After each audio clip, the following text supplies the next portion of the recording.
квартиру в 2021 году в мае месяце. Здание уже было готовое. ПСО обещали октябрь-ноябрь того же года. 2022 жылы ошо 50 квадрат деп алгам ушул жерден Асыл Талиповадан. Бул жерге мен келгенде элдер бар болчу. Баары неметип аткан, ошо мага саткан Асыл Талипова баарын бүтүрүп аткан да, жумуш жакшы болуп аткан. Асыл Талипова – это директор компании «Квартал Строй». Многие купили у нее. И также часть дольщиков покупали через посредников. И у всех посредников почти одна и та же история, что они здесь определенные подрядные работы делали. Кто-то окна ставил, кто-то бетон заливал, кто-то кирпичи поставлял.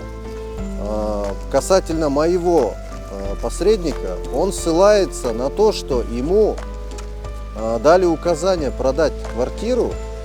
Бакыт Исмаилов, это, если я не ошибаюсь, он директор Оргтехстрой компании. И на саму Асыл Талипову ссылается. Якобы они, мои два шефа, они мне дали указание продать. То есть у него уже версия меняется. Айбек охраняемый экен. Охранадан келип, кирип, эчтеке вроде баары сонун болчу да. Анан объявлениядан, лалафодон да көргөм, бүт жерде эле бар болчу. Жумуш жакшы эле кетип аткан, анан мына бүтүрөбүз деп 2022 жылы эле бияка көчүп келип, обделка кылып жасап кирдим. Кирип үйлөндүм, бала болдум, до сих пор жашап атабыз. Андан кийин 1,5 жылдан кийин эле Нуржанат ЛТД деген компания келип атат. Ну, естественно, начался весь сыр-бор, мы начали все писать заявления, потому что появилась компания Нуржанат ЛТД.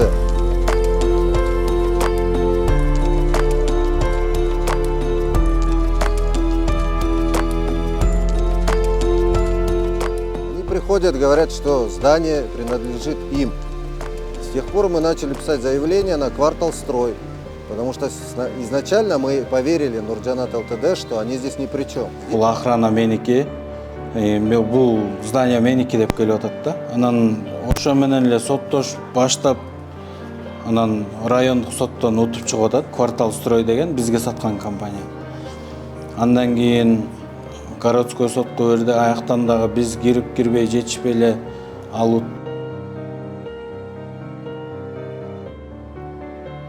1 мартка чейин бизге неме берди, срок берди, биякты бошотуп койгула деп атат. Аны бошотпосоңор күч колдонгонго туура келет деп, баягы бизге уведомление берип кетти. Ар бир эшиктерге чаптап. Силер өзүңөр гана кооптуу жайда жашабастан, мына сырттагы элге да кооптуу маселе жаралып атат. Муниципалитеттин кызматкерлери ар тургундун колуна эскертүү баракчаларын беришип, үйүндө жокторунун каалыгаларына чапташты. Кала башчынын айтымында тургундар буга чейин имараттан чыгып кетиши керек болчу. Бирок кыштын суугунда убактылуу баш калкалап турсун деп тийишкен эмес.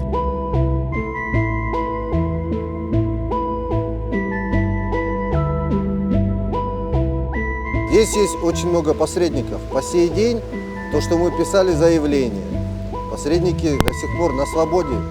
Есть 2 или 3, которые уже за пределы Кыргызстана выехали. До суда происходит так, что Талипова говорит за всех посредников, а Асыл Талипова говорит, я сама решу вопрос, кому, может быть, деньгами верну, кому квартиры, все это сделаю, техпаспорта предоставлю без проблем. Определенные есть у нас догадки, что был сговор между 2 компаниями. Происходит такая ситуация. Заявление написали, любой следователь спрашивает, кому вы деньги даете. Мы говорим, называем фамилию и имя. Таких посредников несколько. До сих пор они на свободе. Было дело, мы доводили до доследования. На доследовании ничего не решается. Никаких движений в пользу жителей не происходит.